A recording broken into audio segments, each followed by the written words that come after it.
وقال الذين لا يرجون لقاءنا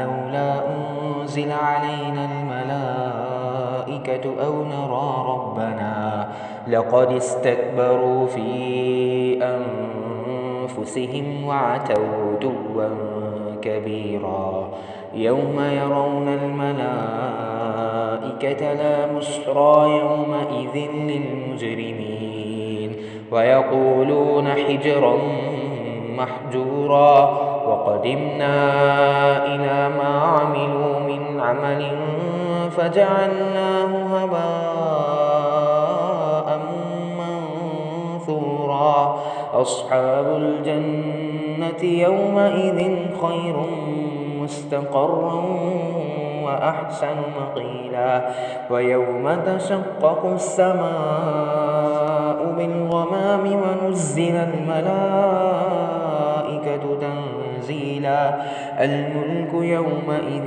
الحق للرحمن وكان يوما على الكافرين عسيرا ويوم يعض الظالم على يديه يقول يا ليتني اتخذت مع الرسول سبيلا يا ويلتى ليتني لم أتخذ فلانا خليلا لقد أضلني عن الذكر بعد إذ جاءني وكان الشيطان للإنسان خذولا ونصلي على رسوله الكريم أما بعد فأعوذ بالله من الشيطان الرجيم بسم الله الرحمن الرحيم رب اشرح لي صدري ويسر لي أمري واحلل عقدة من لساني يفقه قولي رب زدني علما رب زدني علما اللهم فقهنا في الدين اللهم فقهنا في الدين سورة الفرقان آیت نمبر 31 19 پارہ وقال الذين لا يرجون لقاءنا لولا أنزل علينا الملائكة أو نرى ربنا لقد استكبروا في أنفسهم وأتوا عتوا كبيرا اور ان لوگوں نے کہا جو ہماری ملاقات کی امید نہیں رکھتے ہم پر فرشتے کیوں نہیں اتارے گے یا ہم اپنے رب کو دیکھتے ہیں بلا شبہ یقیناً وہ اپنے دلوں میں بہت بڑے بن گئے اور انہوں نے سرکشی اختیار کی بے شک بڑی سرکشی اب کفار مکہ کی لف قسم کے مطالبات میں سے ایک یہ بھی تھا کہ جیسے تم پر فرشتہ نازل ہوتا ہے، کس کو کہہ رہے تھے؟ نبی کریم صلی اللہ علیہ وسلم کو، کہ جیسے تم پر فرشتہ نازل ہوتا ہے ایسے ہی ہم میں سے ہر ایک شخص پر فرشتہ اترنا چاہیے تاکہ ہمیں بھی پورا یقین ہو جائے کہ جو تمہاری دعوت ہے وہ کیا ہے، درست ہے اور سچی ہے۔ تو اللہ تعالیٰ آگے فرماتے ہیں یوم یرون الملائکۃ لا بشری یومئذ للمجرمین ویقولون حجرا مہجورا، جس دن وہ فرشتوں کو دیکھیں گے اس دن مجرموں کے لیے خوشی کی کوئی خبر نہ ہوگی۔ آج فرشتے طلب کرتے ہیں کہ ہم پر بھی کوئی فرشتہ اترے، تو اللہ تعالیٰ کہہ رہے ہیں جب فرشتوں کو دیکھ لیں گے اس دن مجرموں کے لیے کوئی خوشخبری نہیں ہوگی اور کہیں گے کاش ہمارے اور ان کے درمیان ایک مضبوط آڑ ہو۔ کیوں ایسا کہیں گے؟ کیونکہ فرشتے کب اترتے ہیں؟ انسانوں کے پاس کب آتے ہیں؟ ان کو لے جانے کے لیے آتے ہیں۔ تو مجرم لوگ تو جب فرشتوں کو دیکھیں گے تو وہ تو حیران رہ جائیں گے، کیونکہ ان کو تو کون سے فرشتے لینے آئیں گے جو بدروحوں کو لینے آتے ہیں۔ اسی طرح اور کب فرشتے آتے ہیں انسان کے پاس؟ منکر اور نکیر قبر میں، اسی طرح حشر کے دن۔ تو ان تینوں وقتوں پر دو طرح کے فرشتے آتے ہیں، اچھے اور کون سے؟ برے۔ تو اللہ تعالیٰ یہاں یہی کہہ رہے ہیں کہ جس دن پھر فرشتے ان کے سامنے آ گئے اس دن مجرموں کے لیے تو کوئی خوشی کی خبر نہیں ہوگی اور اس دن تو تمنا کریں گے، کہیں گے کاش ہمارے اور ان کے درمیان کیا ہو، ایک مضبوط آڑ ہو اور ہم اس کی طرف آئیں گے جو انہوں نے کوئی بھی عمل کیا ہوگا تو اسے بکھرا ہوا غبار بنا دیں گے۔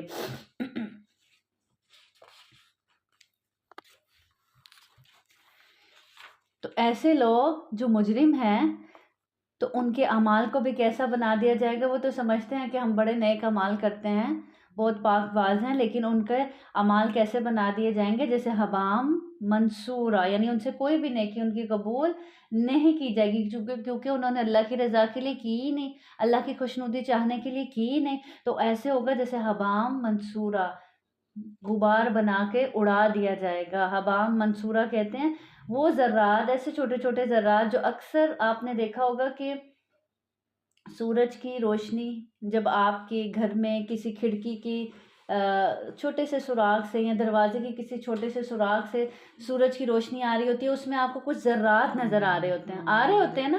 تو حبام منصورہ یعنی اتنے چھوٹے چھوٹے ذرات بنا کر ان کو بکھیر دیا جائے گا کہ ان ذرات کو آپ پکڑ ہی نہیں سکتے.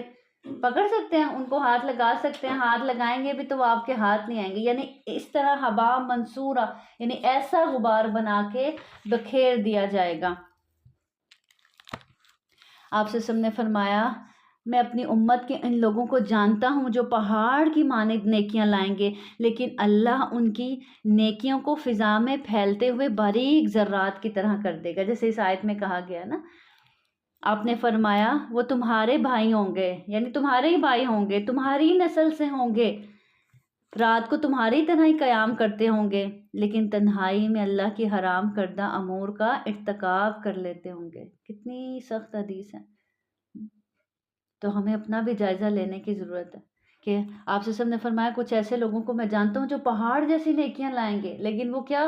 حبا منصورہ، بکھیر دیا جائے گا ذرات بنا کے. کیوں؟ صحابہ کو بتایا کہ وہ تمہارے جیسے ہی ہوں گے، تمہاری نسل سے ہی ہوں گے، تمہاری طرح راتوں کو قیام بھی کرتے ہوں گے، لیکن وہ ہوں گے جو کہتے ہیں، جب ہم نے تجربے میں پچھلے دن پڑھے تھے کہ جو ان کے منہ پہ ہوتے تھے ہم آپ کے ہیں، تو بعد میں عبادتیں بھی کرتے ہیں اور نام نہیں بھی مانتے. جی وہ بھی، اور دوسرا جو لوگوں کے لیے کرتا ہے وہ بھی، اور تیسرا یہ اس حدیث سے یہ پتہ چلتا ہے کہ جو سارا دن نیک بنا رہا، راتوں کو تہجدیں بھی پڑھ لی، تسبیحاں بھی پڑھ لی، روزے بھی رکھے، نمازیں بھی پڑھے، سارے ہی باتیں کی، لیکن جیسے ہی موقع ملے تو حرام بھی کر لیا. تنہائی ہے، تنہائی ملی ہے تو اللہ کے حرام کردہ امور کا ارتکاب کر لیا. تو آج دیکھیں کیا ہمارے ساتھ ایسا ہی نہیں ہو رہا؟ ہم نمازیں بھی پڑھتے ہیں، روزے بھی رکھتے ہیں، صدقہ و خیرات بھی کرتے ہیں، تسبیحاں بھی پڑھتے ہیں، اذکار بھی کرتے ہیں، پھر جیسے ہی رات کو لیٹتے ہیں ہمارے ہاتھوں میں یہ آتا ہے تو کچھ بھی دیکھ لیتے ہیں. تو ان کے اعمال نبی کریم صلی اللہ علیہ وسلم نے فرمایا پہاڑ جیسے اعمال لے کر آئیں گے، پہاڑ جتنے اعمال لے کر آئیں گے، لیکن اڑا دیے جائیں گے. کیوں؟ کیونکہ سارا دن نیک اعمال کیے اور آخر میں جو ہے وہ سب ضائع کر دیا. اس دن جنت والے ٹھکانے کے اعتبار سے نہایت بہتر اور آرام گاہ کے اعتبار سے کہیں زیادہ اچھے ہوں گے. کس دن؟ اس روز. پھر آگے اللہ رب العزت فرماتے ہیں آیت نمبر 27 میں، وَيَوْمَ يَعُضُّ الظَّالِمُ عَلَى يَدَيْهِ يَقُولُ يَا لَيْتَنِي اتَّخَذْتُ مَعَ الرَّسُولِ سَبِيلًا يَا وَيْلَتَى لَيْتَنِي لَمْ أَتَّخِذْ فُلَانًا خَلِيلًا. اور جس دن ظالم اپنے دونوں ہاتھ دانتوں سے کاٹے گا، کہے گا اے کاش میں رسول کے ساتھ کچھ راستہ اختیار کرتا، ہائے میری بربادی، کاش کہ میں فلاں کو دلی دوست بناتا. اب کیا کہ جس دن ظالم اپنے دونوں ہاتھ دانتوں سے کاٹے گا. بعض اوقات ہوتا ہے نا کہ کوئی موقع ہم سے چھن جائے یا کچھ ہاتھ سے نکل جائے تو انسان بے بسی میں اپنے ہی ہاتھ کاٹنے لگتا ہے، اس کو سمجھ ہی نہیں آ رہی ہوتی. تو اس روز کیا ہوگا؟ ظالم جنہوں نے اپنی جانوں پر ظلم کیا، گناہ کر کے، اللہ کی نافرمانی کر کے، اللہ کے ساتھ شرک کر کے، ریاکاری کر کے، تو اپنے ہی ہاتھوں کو کاٹ رہے ہوں گے، کہیں گے کاش میں رسول کے ساتھ کچھ راستہ اختیار کرتا. آج تو اللہ اور اس کے رسول کی باتوں سے بھی منہ موڑ لیتا ہے، تو اس دن کیا تمنا کرے گا کہ کاش میں یہ والا راستہ اختیار کر لیتا، ہائے میری بربادی، کاش کہ میں فلاں کو دلی دوست نہ بناتا. آج دوستیاں دو طرح کی ہیں نا. اگر آپ ایمان والے ہیں تو آپ کی دوستیاں بھی ایمان والی ہوں گی، اگر آپ دنیا والے ہیں تو آپ کی دوستیاں بھی دنیا والوں کے ساتھ ہوں گی. تو اس روز انسان ان دوستیوں پہ بھی حسرت کرے گا کہ کاش میں نے یہ دوست ہی نہ بنائے ہوتے جو مجھے دنیا کی طرف ہی لے کے جاتے رہے، جنہوں نے مجھے دین کی طرف جانے ہی نہیں دیا. اور آج ہمیں وہی دوست اچھے لگ رہے ہوتے ہیں جو دنیا کی رنگینیوں کی طرف کھینچ کے لے کے جا رہے ہوتے ہیں، پارٹیز کی طرف لے کے جا رہے ہوتے ہیں، دعوتیں، یہ سب کچھ. اور جو دین کی طرف بلا رہے ہوتے ہیں ہمیں وہ اپنے دوست اچھے ہی نہیں لگ رہے ہوتے، تو اس روز انسان تمنا کرے گا کہ کاش میں نے ان کو دوست ہی نہ بنایا ہوتا۔ اسی طرح قیامت کے روز جن باتوں پر انسان سب سے زیادہ ملامت کرے گا، اس میں سے ایک یہ ہے کہ حضرت سلمہ سے روایت ہے کہ آپ صلی اللہ علیہ وسلم نے ممبر پر کھڑے ہو کر فرمایا، میں اپنی امت کے لوگوں کو اپنے پیچھے حوض کوثر پر بلاؤں گا تو مجھے کہا جائے گا کہ انہوں نے آپ کا راستہ بدل لیا تھا، تو آپ صلی اللہ علیہ وسلم نے فرمایا پھر میں ان کو اپنے سے دور کر دوں گا۔ یہ وقت انسان کے لیے سب سے زیادہ ملامت زدہ ہوگا کہ انسان کہے گا، اس وقت یہ تمنا کرے گا کہ کاش میں نے نبی کی پیروی کی ہوتی، کاش میں نے نبی کریم صلی اللہ علیہ وسلم کے راستے کو فالو کیا ہوتا، ان کے راستے پہ چلنے والوں کا دوست بنایا ہوتا۔ بے شک اس نے تو مجھے نصیحت سے گمراہ کر دیا، اس کے بعد کس نے؟ یعنی اس کے دوست نے، جس کو اس نے دوست بنایا ہوا تھا، اس کے بعد کہ میرے پاس آئی، یعنی نصیحت آ پہنچی تھی، قرآن آ پہنچا تھا، پڑھ لیا تھا، ہدایت مل گئی تھی، لیکن دوستیوں کے پیچھے لگ کر سب کچھ برباد کر دیا۔ اور شیطان ہمیشہ انسان کو چھوڑ جانے والا ہے۔ وقال الرسول یا ربی ان قوم اتخذوا هذا القرآن مہجورا، اور رسول کہے گا اے میرے رب بے شک میری قوم نے اس قرآن کو چھوڑا ہوا بنا رکھا تھا۔ کیا وقت ہوگا کہ جب نبی کریم صلی اللہ علیہ وسلم اپنی امت کے ان لوگوں پر گواہی دے رہے ہوں گے کہ اللہ تعالیٰ میری امت کے یہ وہ لوگ ہیں جنہوں نے قرآن کو ہی چھوڑ دیا تھا۔ نبی کریم صلی اللہ علیہ وسلم نے تو جاتے ہوئے کیا کہا تھا، میں تمہیں دو چیزیں چھوڑ کر جا رہا ہوں، قرآن اور سنت، اور اس کو مضبوطی سے تھامے رکھنا تو گمراہ نہ ہوگے۔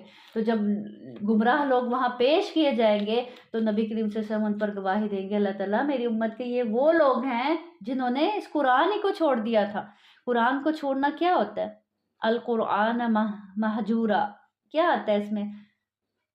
قرآن کی آیتوں کا مذاق اڑانا، قرآن سننا نہ، شور کرنا، یا سننا تو اس پر غور و فکر نہ کرنا، الماریوں میں پڑا رہنے دینا، بالکل کھولنا ہی نہیں، کھولنا تو بس ایسے ہی آیات کو دیکھ لینا، ان کو سمجھ کے نہ پڑھنا، ان پر غور و فکر نہ کرنا، ان آیات پر عمل نہ کرنا، اس کے احکامات اگر پڑھ لیا سمجھ لیا لیکن پھر بھی اس کے احکامات کو ماننا نہ، ان کو اپنی زندگی میں شامل نہ کرنا، اس کتاب کے ذریعے اپنا علاج نہ کرنا، اپنی روح کا علاج نہ کرنا، تو یہ سب کس میں آتا ہے؟ مہجورہ میں آتا ہے، چھوڑ دینے میں آتا ہے۔ تو ہم سوچیں کہ کہیں ہم تو اس کیٹیگری میں نہیں آ رہے۔ اگر ہم سن رہے ہیں تو کیا ایسا سن رہے ہیں کہ ہمارے دلوں پر اثر کرے، اور پھر ایسا سن رہے ہیں کہ ہمارے عمل میں آ جائے یہ کتاب۔ پھر آگے اللہ رب العزت فرماتے ہیں آیت نمبر، پھر آگے قوم عاد اور سمود کا ذکر ہے، اس کے بعد اللہ تعالیٰ آیت نمبر 43 میں فرماتے ہیں اَرَأَيْتَ مَنِ اتَّخَذَ إِلَٰهَهُ هَوَاهُ أَفَأَنْتَ تَكُونُ عَلَيْهِ وَكِيلًا، کیا تو نے وہ شخص دیکھا جس نے اپنا معبود اپنی خواہشات نفس کو بنا لیا۔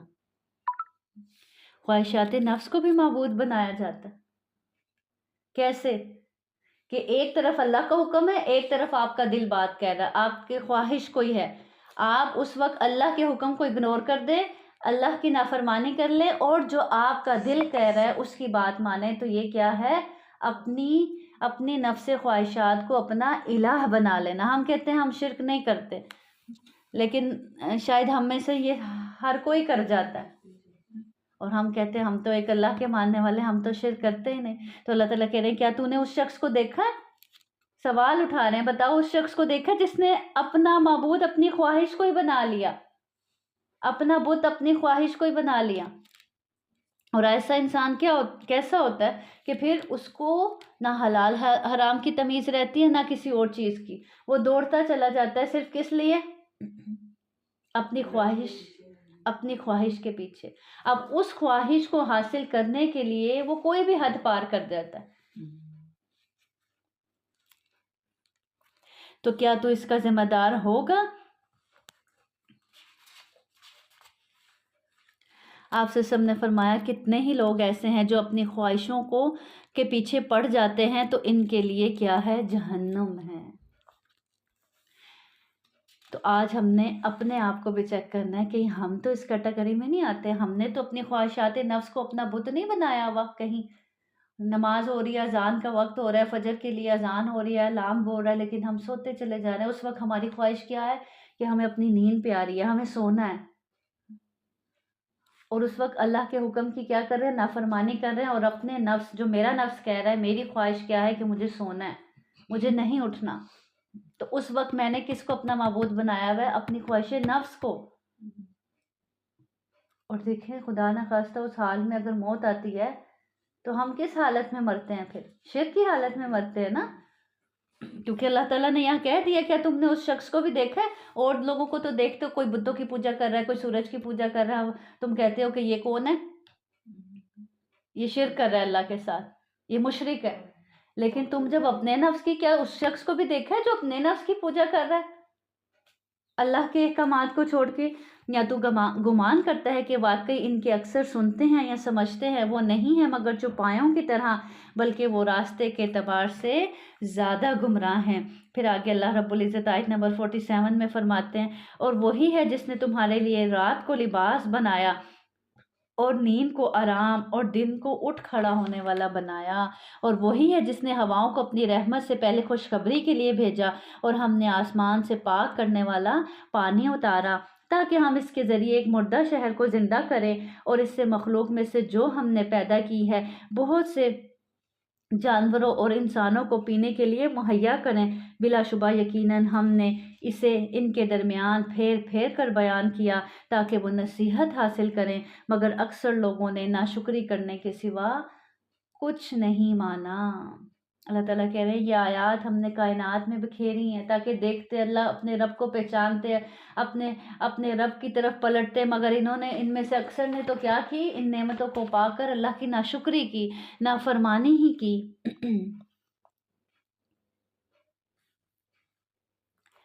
اور اگر ہم چاہتے تو ضرور ہر بستی میں ایک ڈرانے والا بھیج دیتے، بس تو کافروں کا کہنا مت مان، اور اس کے ساتھ ان سے جہاد کر، بہت بڑا جہاد۔ فَلَا تُطِعِ الْكَافِرِينَ وَجَاهِدْهُمْ بِهِ جِهَادًا كَبِيرًا۔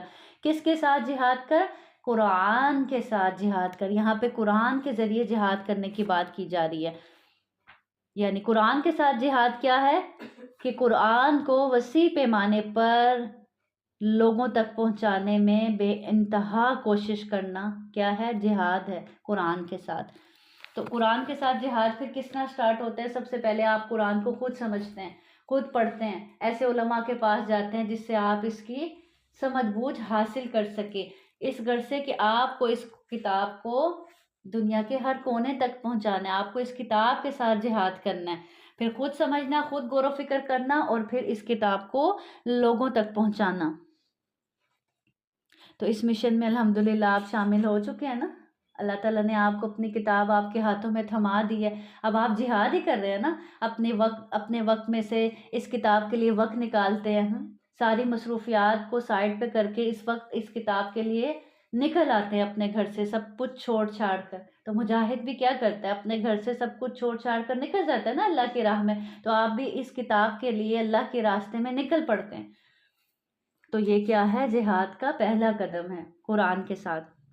اور وہی ہے جس نے دو سمندروں کو ملا دیا، یہ میٹھا ہے پیاس بجھانے والا، اور یہ نمکین ہے کڑوا، اور اس نے دونوں کے درمیان ایک پردہ اور مضبوط آڑ بنا دی۔ وَهُوَ الَّذِي مَرَجَ الْبَحْرَيْنِ هَٰذَا عَذْبٌ فُرَاتٌ وَهَٰذَا مِلْحٌ أُجَاجٌ وَجَعَلَ بَيْنَهُمَا بَرْزَخًا وَحِجْرًا مَّحْجُورًا۔ سبحان اللہ، اللہ کی شان۔ اللہ تعالیٰ کہہ رہے ہیں دو سمندر ایک ساتھ ہی جاری کر دیے، دونوں آپس میں ملے ہوئے ہیں، لیکن کھاری جو ہے وہ میٹھے سے نہیں ملتا، میٹھا جو ہے وہ کھاری کی طرف نہیں جاتا، اور لیکن بالکل ساتھ ساتھ چل رہے ہیں۔ کس نے؟ کوئی ہے؟ آپ ایک گلاس میں ایک طرف صاف پانی ڈالے اسی گلاس میں، یا ایک ٹپ ہی لے لیں، آپ گندا، وہ تو مل جاتے ہیں۔ تو کیسی قدرت ہے اس رب کی؟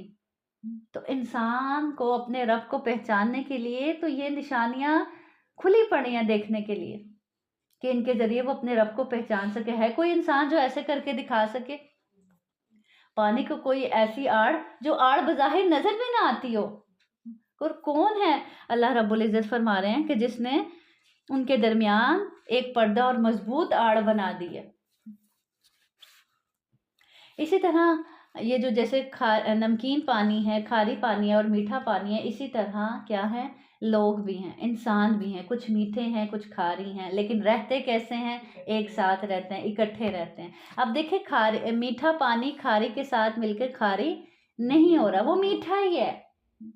تو اگر اللہ رب العزت نے آپ کو میٹھا بنایا ہے یا آپ میٹھے بن چکے ہیں، تو آپ کو بھی کیا کرنا ہے، ہمیں بھی کیا کرنا ہے کہ کھاری کے ساتھ کھاری نہیں بن جانا۔ بعض اوقات ہوتا ہے نا، ہم کیا کہتے ہیں، ہم کہتے ہیں اچھے کے ساتھ اچھا اور برے کے ساتھ برا نہیں۔ جو اچھا ہوتا ہے وہ ہمیشہ اچھا ہی رہتا ہے، وہ چاہے کیچڑ سے بھی گزرے تو وہ ایسے بچ کے گزرتا ہے کہ کیچڑ اس کے اوپر نہیں لگتا۔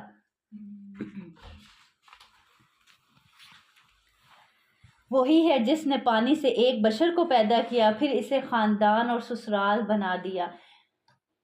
اور تیرا رب بے حد قدرت والا اللہ رب العزت فرما رہے ہیں کیسے ہم نے انسان کو کس سے پیدا کیا، پانی سے پیدا کیا، پھر اس کے لیے سسرالی رشتے بھی بنا دیے اور نسبی رشتے بھی بنا دیے۔ تو یہ بھی اللہ رب العزت کی کیا ہیں، نعمتیں ہیں۔ وَقَانَ رَبُّكَ قَدِيرًا، اور بے شک تیرا رب قدرت رکھنے والا ہے۔ اب ہمیشہ جو ہے ہمارے ہاں کیا کیا جاتا ہے، ان دونوں رشتوں میں ہمیشہ کمپیریزن کیا جاتا ہے۔ میری ماں تو ایسی تھی، میری ساس تو میرے ساتھ یہ کرتی ہے، میرا باپ تو میرے ساتھ ایسے تھا، میرا سسر تو ایسے کرتا ہے، میرے گھر میں تو مجھے یوں ٹریٹ کیا جاتا تھا، یہاں مجھے یوں ٹریٹ کیا جاتا ہے۔ تو جب اللہ رب العزت نے بتا دیا کہ یہ دو رشتے بنائے، ایک کیا ہے نسبی ہیں اور دوسرے کیا ہیں سسرالی ہیں، تو ان دونوں کے آپس میں کمپیریزن نہیں بنتا، ہم کمپیریزن نہیں کر سکتے۔ ایک سے آپ کا کون سا تعلق ہے، ایک سے آپ کا خون کا تعلق ہے، دوسرے رشتوں سے آپ کا ہمدردی کا تعلق ہے، تو فرق تو ہوتا ہے۔ تو اس سچویشن میں بھی ہر وقت کمپیریزن کرنے کی بجائے کیا کرنا ہے، میٹھا چشمہ، اوپر چشموں کی بات ہوئی نا، ایک سمندر میٹھا ہے ایک کھاری ہے۔ اب جو میٹھا پانی ہے وہ کھاری کے ساتھ مل کر کھاری نہیں ہو رہا، وہ میٹھا ہی ہے۔ اللہ تعالیٰ کہہ رہے ہیں دونوں ساتھ ساتھ چل رہے، تو ہمیں بھی وہاں پر میٹھا چشمہ بن کر کھڑے رہنا ہے، اب کھاری نہیں بن جانا کہ کوئی چھوٹی سی بات ہوئی ہے تو اس کو لے کر اپنا موڈ آف کر لیا، گھر کا ماحول خراب کر دیا، فساد شروع کر دیا۔ تو یہ یاد رکھنا ہے کہ مجھے کیا بننا ہے، مجھے میٹھا چشمہ بننا ہے، اور جو میٹھا چشمہ ہوتا ہے وہ کھاری کے ساتھ مل کے کھاری نہیں ہو جاتا، وہ ہمیشہ میٹھا ہی رہتا ہے، وہ اپنی مٹھاس بانٹتا ہی رہتا ہے لوگوں کو۔ یہ ہے تو کام مشکل، لیکن جب انسان قدم رکھ لیتا ہے تو اس کا اپنا دل ہی مطمئن ہو جاتا ہے، اپنے دل کے اندر اطمینان اور سکون آ جاتا ہے۔ اور اگر وہ کھاری بن جاتا ہے تو وہ خود ہی اذیت میں رہتا ہے، اس کا دل کبھی مطمئن نہیں ہوتا، بے چین رہتا ہے، بے سکون رہتا ہے۔ پھر آگے اللہ تعالیٰ آیت نمبر 58 میں فرماتے ہیں، اور اس زندہ پر بھروسہ کر جو نہیں مرے گا، اور اس کی حمد کے ساتھ تسبیح کر، اور وہ اپنے بندوں کے گناہوں کی پوری خبر رکھنے والا کافی ہے۔ کس پر توکل کرو؟ اللہ کی ذات پر بھروسہ کرو، اس کی حمد اور تسبیح بیان کرو۔ پیچھے کمپیریزن کی بات ہو رہی تھی، اب یہاں پہ اگر اس آیت سے اس کو جوڑیں تو ہمیشہ انسان یہی اپنی زندگی رونے دھونے میں گزار لیتا ہے، اور وہ جو سٹارٹ میں بھی اس کی کوئی بات گھروں میں ہوئی ہوتی ہے، وہ ساری زندگی اپنے دل میں بٹھائے رکھتا ہے، اور وہ یاد رکھتا ہے کہ فلاں نے میرے ساتھ ایسا کیا تھا، فلاں نے ایسا کیا تھا، فلاں نے ایسی زیادتی کی تھی، نن نے ایسے کیا تھا، جٹھانی نے ایسے کیا تھا، تو ان چیزوں کو بھلا ہی نہیں پاتا۔ تو اللہ تعالیٰ کہنے وَتَوَکَّلْ عَلَى الْحَيِّ، کس پر توکل کرو؟ اگر کوئی زیادتی کر بھی رہا ہے تو اپنے رب پر توکل کرو، اور جب انسان اپنے رب پر توکل کرتا ہے تو اللہ اس کے لیے کافی ہو جاتا ہے، تمہیں گھبرانے کی ضرورت ہی نہیں ہے۔ اور کیا کرتے رہو؟ اپنے رب کی تسبیح بیان کرتے رہو۔ جب اپنے رب کی تسبیح بیان کرو گے تو دل میں سکون اور اطمینان اتر جائے گا، ساری وہ تلخیاں، ساری وہ تن، ساری وہ بے چینیاں دور ہو جائیں گی۔ اور پھر یاد رکھو وَكَفَى بِهِ بِذُنُوبِ عِبَادِهِ خَبِيرًا، اور وہ اپنے بندوں کے گناہوں کی پوری طرح خبر رکھنے والا کافی ہے۔ یاد رکھنا وہ دیکھ رہا ہے، اگر تم کوئی غلطی کرو گے، تم کوئی زیادتی کرو گے تو وہ دیکھنے والا ہے، خبر رکھنے والا ہے۔ پھر آگے آیت نمبر